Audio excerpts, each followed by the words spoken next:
So, andito tayo ngayon guys sa may Plaza Lucero ng Cabanatuan City.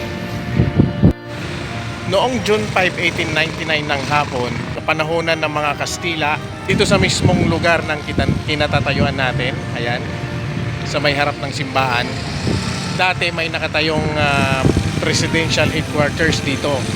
At ang presidente noon ay si General Emilio Aguinaldo.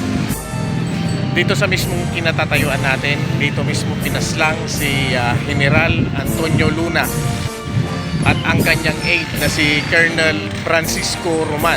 Pinaslang sila ng mga presidential guard at ang presidente noon ay si General Emilio Aguinaldo.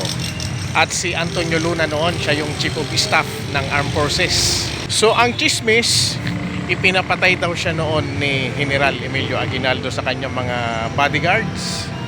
So dito sa mismong bantayog niya na may nakatayong kabayo at si rebulto ni General Antonio Luna, dito mismo pinagpapatay, pinagtataga at pinagbabaril si General Antonio Luna.